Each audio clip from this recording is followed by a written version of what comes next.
लेकिन उस रिहर्सल का बहुत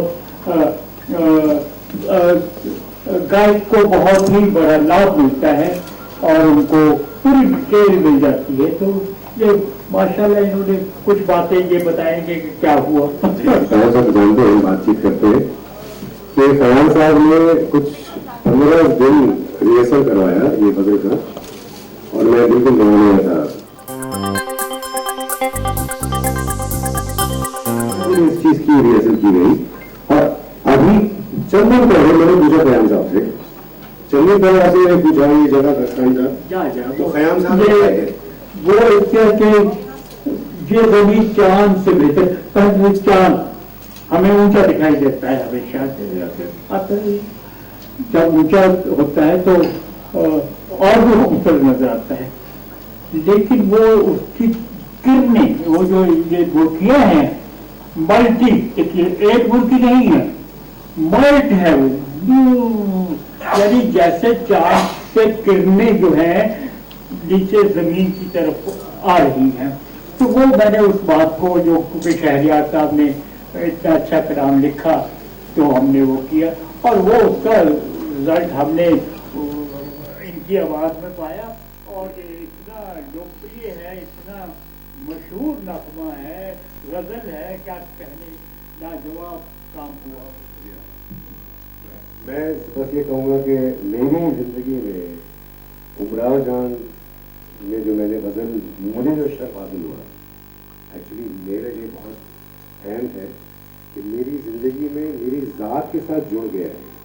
कोई ऐसी महफिल नहीं होती, कोई ऐसा कॉन्सेप्ट नहीं होता, मुझे भी 33 साल हो चुके कॉन्सेप्ट करते हुए। उमराव जान की गजल मैंने छेड़ी और ऑडियंस में तालियां बजनी शुरू की, हत्ता कि यंगस्टर्स भी तालियां बजाते हैं।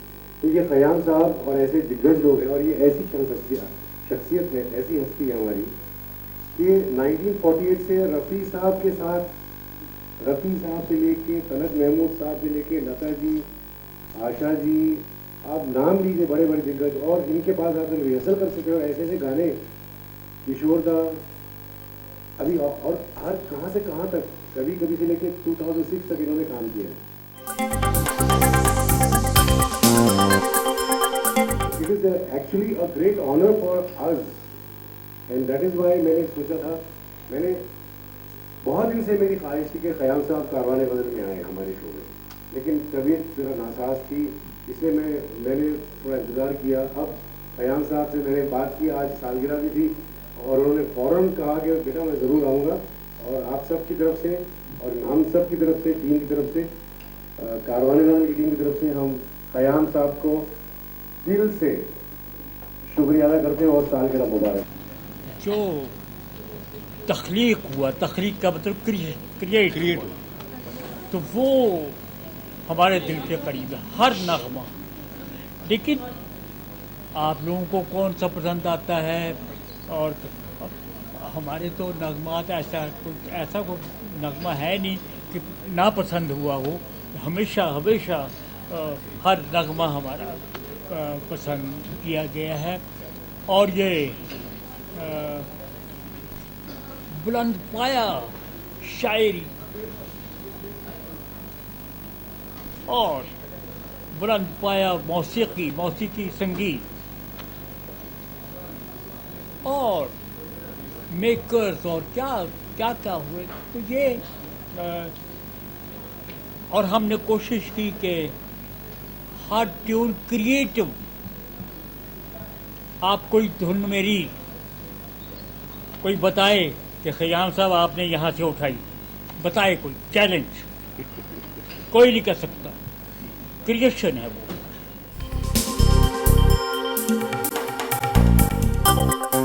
तो ये हमने काम किया, और वो हम आपने जो बात पूछी, हम पता है ऐसा करते हैं, हमारी बात तो है,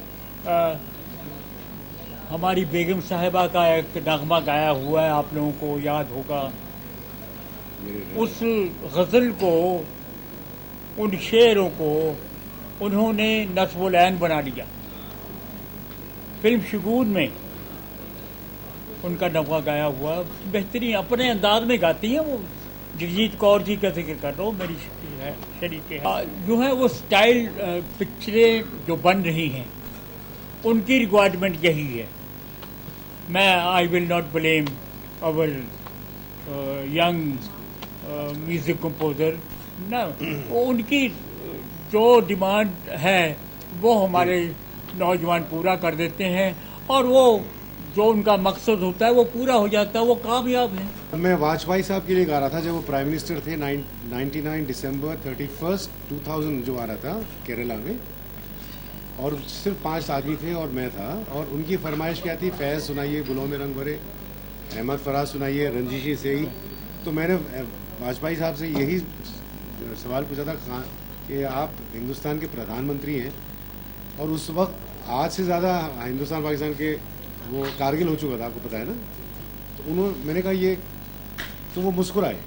तो मैंने कहा वाजपेयी साहब यही बात, इस बात की दलील है कि फनकार और फन की कोई सरहद नहीं होती, लेकिन जैसे कि अगर मेरा सगा भाई भी बुरा गाता है तो मैं नहीं सुनूंगा ना उसको, बर्दाश्त कर लूंगा लेकिन सुनूंगा। हमारी इंडस्ट्री, म्यूजिक इंडस्ट्री की इतनी बड़ी हस्ती है, रियली लेजेंड है। तो मुझे बड़ी खुशी है आप सब आए हैं, बिकॉज 50 इयर्स का करियर का 48-49 से लेके आपको पता है बेगम अख्तर साहिबा ने किसी और की कॉम्पिटिशन नहीं गाई, इनकी गाई है, ये आप लोगों को पता नहीं होगा। और बेगम साहिबा ने HMV में कहा ये कि मैंने कभी ज़िंदगी में किसी और की कॉम्पिटिशन नहीं गाई, खयाम साहब की जो गाई। तो उन्होंने ये भी कहा कि खयाम साहब ने मुझे गवाया, मेरी आवाज़ बिल्कुल 24 साल की लग रही है, और ये उनके वर्ड्स है, मेरे नहीं। तो ये ऐसी हस्ती है, वहाँ से लेकर कभी कभी त्रिशूल, उमराव जान, बाजार, फिर आपकी लोरी, फिर यात्रा 2006 मैंने गाया उसमें। तो मेरा मकसद कहने का कि we have a legend today in our midst. और मुझे इस बात का थोड़ा सा वो मलाल होता है कि फिल्म म्यूज़िक इंडस्ट्री के जो लोग हैं वो क़याम साहब को आकर एटलीस्ट एक मिलना तो चाहिए। और मुझे यकीन है कि जो समझदार हैं वो करेंगे, लेकिन अनफॉर्चुनेटली अगर ये हॉलीवुड में होते ना आज तो बहुत बड़ा फंक्शन होता है। आज मजाक नहीं कर रहा, बहुत बड़ा फंक्शन होता है, सारी इंडस्ट्री वहाँ आती to give due, because he is a living legend यार। तो एनीवे चलिए इस बात पर हम फिर से 88th बर्थडे की सालगिरह मुबारक।